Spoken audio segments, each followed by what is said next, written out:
දේව කතා පෘථග්ජන මනුෂ්‍යයන් විදිහට අපේ හිත්වල තියෙන විවිධ ආශාවන් වල සීමාවක් නැහැ. ඒ අතරිනුත් ඕනම කෙනෙක්ට පොදු ආශාවන් තියෙනවා. අධ්‍යාපනයෙන් ඉහළටම යාම, හිතේ ඉන්න කෙනාගේ ආදරය ලබා ගැනීම, මිල මුදල් උපයා ගැනීම, නිවාස යාන වාහන මිලදී ගැනීම, සැමියා හෝ බිරිඳ සහ දරුවන් සමග යහපත් පෞල් ජීවිතයක් ගත කිරීම උදාහරණ විදිහට හඳුන්වන්න පුළුවන්.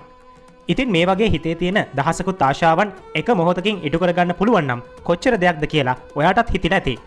ඉතින් ඒ හින්දාම තමයි අද දේවකතා YouTube නාලිකාවෙන් ඔයාගේ හිතේ තියෙන දහසකුත් ආශාවන් ඉටු කර ගැනීම සඳහාම විශේෂිත වූ මාතාංගී සර්ව මනෝකාමනා පූර්ති මන්ත්‍රය ඔයාලට ගේන්න හිතුවේ. ඔයා දේවකතා YouTube නාලිකාව එක්ක මුලින්දම්ම රැඳිලා ඉඳපු කෙනෙක් නම් මාතාංගී නැත්නම් මාතාංගේශ්වරී මෑණියන් ගැන දැනටමත් ගොඩාක් දේවල් දන්නවා ඇති. දසමහා විද්‍යාවන් අතර එක් ස්වරූපයක් විදිහට සැලකෙන මේ මාතාංගී මෑණියන් සරස්වතී මෑණියන්ගේ තාන්ත්‍රික ස්වරූපයේ විදිහටත් පාර්වතී මෑණියන්ගේ විද්‍යා ස්වරූපයේ විදිහටත් හඳුන්වනවා. මරකත වර්ණයෙන් දිදුලමින් කදම්බ වනයක වීණා වාදනය කරමින් සිටින මෙතුමිය සිය බැතිමතුන් විසින් පුදන ඉඳුල් ආහාරයක් වුණත් ඊට සතුටින් බාර ගන්නා කිසිවිටක උරණ නොවන අතිශය කාරුණික මවක් විදිහට හඳුන්වන්න පුළුවන්. ඉතින් මෙතුමියගේ අතිශය කාරුණික බව නිසාම තම දරුවන් ඉල්ලන ඕනෑම දෙයක් ලබා දීමට මේ මාතාංගී මෑණියන් සෑම මොහොතකම සැදී පැහැදී සිටිනවා. ඉතින් මේ මන්ත්‍රයෙන් ප්‍රතිඵල ගන්න ඔයාට කරන්න තියෙන්නේ දින 21ක් මාතාංගී මෑණියන් කෙරෙහි සැබෑම භක්තියෙන් සම්පූර්ණ වීඩියෝව අවසන් වන තෙක් ශ්‍රවණය කරන ගමන් ඔයාගේ හිතේ තියෙන හැම ආසාවක්ම හැම බලාපොරොත්තුවක්ම මාතාංගී මෑණියන්ට කියන එක. දින කිහිපයක් මේ විදිහට කරනකොට ඔයාගේ හැම ආසාවක්ම හැම බලාපොරොත්තුවක්ම නොහිතන විදිහට ටිකෙන් ටික ඉටු වෙන්න ගන්නවා කියලා ඔයාටම තේරෙවි. ඉතින් ඔයාගේ හිතේ තිබ්බ කාරණාව ඉටු වුණාට පස්සේ සුළුවෙන් හරි පිනක් කරලා මාතාංගී මෑණියන් ඇතුළු සියලු දෙවියන්ට පින් දීලා ස්තුති කරන්නත් අමතක කරන්න එපා. මේ වගේ වටින මන්ත්‍ර දිනපතාම පළ කරන අපගේ දේවකතා YouTube නාලිකාව පහළ තියෙන subscribe button එක touch කරලා subscribe කරලම මන්ත්‍රයට සවන් දෙන්න. ඒ වගේම ඔයාගේ ප්‍රාර්ථනාව ඉටු වෙන්න උතුම් මහා මාතාංගේශ්වරී මෑණියන්ගේ ආශිර්වාදය ඔයාට ලැබෙන්න කියලා අපි හැමෝම හදවතින්ම ප්‍රාර්ථනා කරනවා. ॐ क्लीं हुं मातङ्ग्यै मम वाञ्छितं सिद्धये पट् ॐ क्लीं हुं मातङ्ग्यै मम वाञ्छितं सिद्धये पट् ॐ क्लीं हुं मातङ्ग्यै मम वाञ्छितं सिद्धये पट् ॐ क्लीं हुं मातङ्ग्यै मम वाञ्छितं सिद्धये पट् ॐ क्लीं हुं मातङ्ग्यै मम वाञ्छितं सिद्धये पट् ॐ क्लीं हुं मातङ्ग्यै मम वाञ्छितं सिद्धये पट् ॐ क्लीं हुं मातङ्ग्यै मम वाञ्छितं सिद्धये पट् ॐ क्लीं हुं मातङ्ग्यै मम वाञ्छितं सिद्धये पट् ॐ क्लीं हुं मातङ्ग्यै मम वाञ्छितं सिद्धये पट् ॐ क्लीं हुं मातङ्ग्यै मम वाञ्छितं सिद्धये पट् ॐ क्लीं हुं मातङ्ग्यै मम वाञ्छितं सिद्धये पट् ॐ क्लीं हुं मातङ्ग्यै मम वाञ्छितं सिद्धये पट् ॐ क्लीं हुं मातङ्ग्यै मम वाञ्छितं सिद्धये पट् ॐ क्लीं हुं मातङ्ग्यै मम वाञ्छितं सिद्धये पट् ॐ क्लीं हुं मातङ्ग्यै मम वाञ्छितं सिद्धये पट् ॐ क्लीं हुं मातङ्ग्यै मम वाञ्छितं सिद्धये पट् ॐ क्लीं हुं मातङ्ग्यै मम वाञ्छितं सिद्धये पट् ॐ क्लीं हुं मातङ्ग्यै मम वाञ्छितं सिद्धये पट् ॐ क्लीं हुं मातङ्ग्यै मम वाञ्छितं सिद्धये पट् ॐ क्लीं हुं मातङ्ग्यै मम वाञ्छितं सिद्धये पट् ॐ क्लीं हुं मातङ्ग्यै मम वाञ्छितं सिद्धये पट्। ॐ क्लीं हुं मातङ्ग्यै मम वाञ्छितं सिद्धये पट्। ॐ क्लीं हुं मातङ्ग्यै मम वाञ्छितं सिद्धये पट्। ॐ क्लीं हुं मातङ्ग्यै मम वाञ्छितं सिद्धये पट्। ॐ क्लीं हुं मातङ्ग्यै मम वाञ्छितं सिद्धये पट्। ॐ क्लीं हुं मातङ्ग्यै मम वाञ्छितं सिद्धये पट्। ॐ क्लीं हुं मातङ्ग्यै मम वाञ्छितं सिद्धये पट्।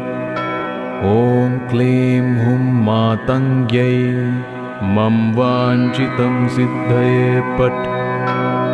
ॐ क्लीं हुं मातङ्ग्यै मम वाञ्छितं सिद्धये पट्।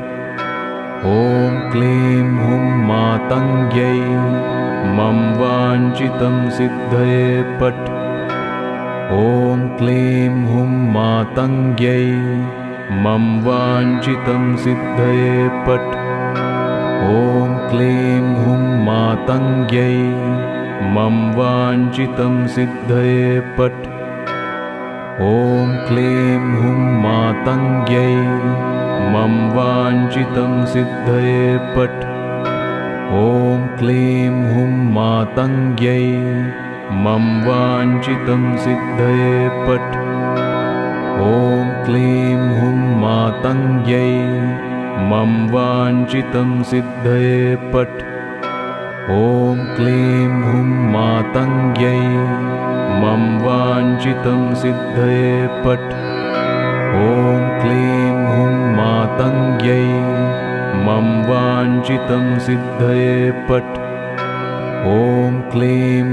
मातङ्ग्यै मम वाञ्छितं सिद्धये पट्। ॐ क्लीं हुं मातङ्ग्यै मम वाञ्छितं सिद्धये पट्। ॐ क्लीं हुं मातङ्ग्यै मम वाञ्छितं सिद्धये पट्। ॐ क्लीं हुं मातङ्ग्यै मम वाञ्छितं सिद्धये पट्।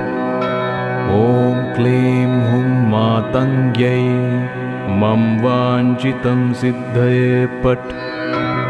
ॐ क्लीं हुं मातङ्ग्यै मम वाञ्छितं सिद्धये पट्।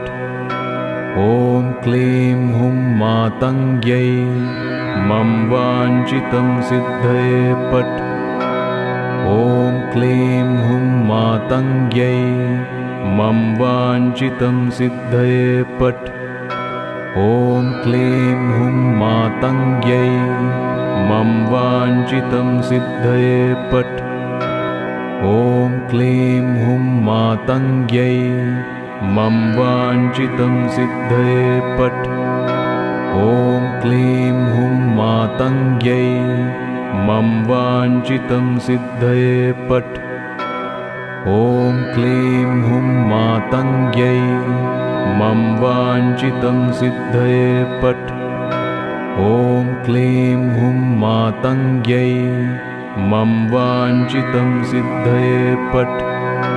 ॐ क्लीं हुं मातङ्ग्यै मम वाञ्छितं सिद्धये पट्। ॐ क्लीं हुं मातङ्ग्यै मम वाञ्छितं सिद्धये पट्। ॐ क्लीं हुं मातङ्ग्यै मम वाञ्छितं सिद्धये पट्। ॐ क्लीं हुं मातङ्ग्यै मम वाञ्छितं सिद्धये पट्। ॐ क्लीं हुं मातङ्ग्यै मम वाञ्छितं सिद्धये पट्। ॐ क्लीं हुं मातङ्ग्यै मम वाञ्छितं सिद्धये पट्। ॐ क्लीं हुं मातङ्ग्यै मम वाञ्छितं सिद्धये पट्। ॐ क्लीं हुं मातङ्ग्यै मम वाञ्छितं सिद्धये पट्। ॐ क्लीं हुं मातङ्ग्यै मम वाञ्छितं सिद्धये पट्। ॐ क्लीं हुं मातङ्ग्यै मम वाञ्छितं सिद्धये पट्। ॐ क्लीं हुं मातङ्ग्यै मम वाञ्छितं सिद्धये पट्। ॐ क्लीं हुं मातङ्ग्यै मम वाञ्छितं सिद्धये पट्। ॐ क्लीं हुं मातङ्ग्यै मम वाञ्छितं सिद्धये पट्। ॐ क्लीं हुं मातङ्ग्यै मम वाञ्छितं सिद्धये पट्। ॐ क्लीं हुं मातङ्ग्यै मम वाञ्छितं सिद्धये पट्। ॐ क्लीं हुं मातङ्ग्यै मम वाञ्छितं सिद्धये पट्। ॐ क्लीं हुं मातङ्ग्यै मम वाञ्छितं सिद्धये पट्। ॐ क्लीं हुं मातङ्ग्यै मम वाञ्छितं सिद्धये पट्। ॐ क्लीं हुं मातङ्ग्यै मम वाञ्छितं सिद्धये पट्। ॐ क्लीं हुं मातङ्ग्यै मम वाञ्छितं सिद्धये पट्। ॐ क्लीं हुं मातङ्ग्यै मम वाञ्छितं सिद्धये पट्। ॐ क्लीं हुं मातङ्ग्यै मम वाञ्छितं सिद्धये पट्। ॐ क्लीं हुं मातङ्ग्यै मम वाञ्छितं सिद्धये पट्। ॐ क्लीं हुं मातङ्ग्यै मम वाञ्छितं सिद्धये पट्। ॐ क्लीं हुं मातङ्ग्यै मम वाञ्छितं सिद्धये पट्। ॐ क्लीं हुं मातङ्ग्यै मम वाञ्छितं सिद्धये पट्। ॐ क्लीं हुं मातङ्ग्यै मम वाञ्छितं सिद्धये पट्। ॐ क्लीं हुं मातङ्ग्यै मम वाञ्छितं सिद्धये पट्।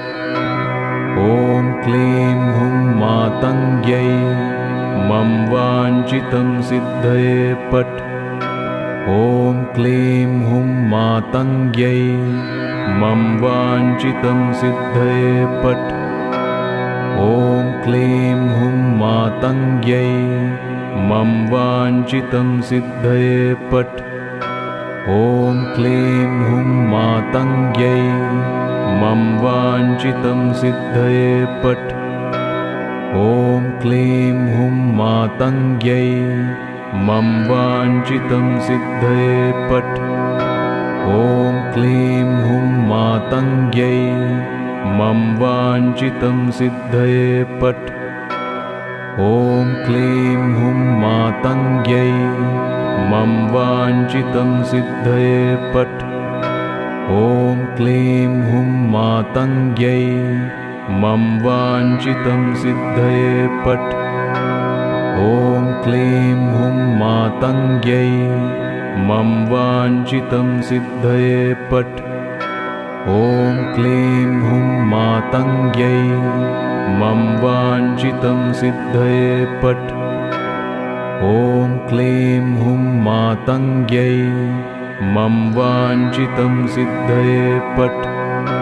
ॐ क्लीं हुं मातङ्ग्यै मम वाञ्छितं सिद्धये पट्। ॐ क्लीं हुं मातङ्ग्यै मम वाञ्छितं सिद्धये पट्।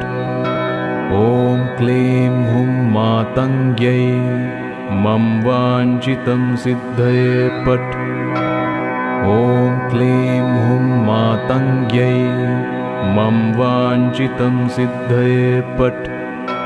ॐ क्लीं हुं मातङ्ग्यै मम वाञ्छितं सिद्धये पट्।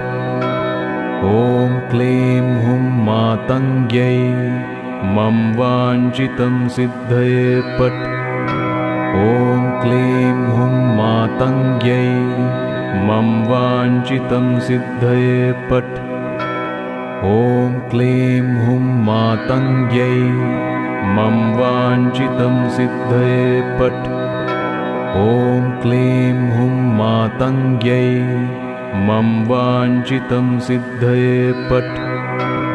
ॐ क्लीं हुं मातङ्ग्यै मम वाञ्छितं सिद्धये पट्।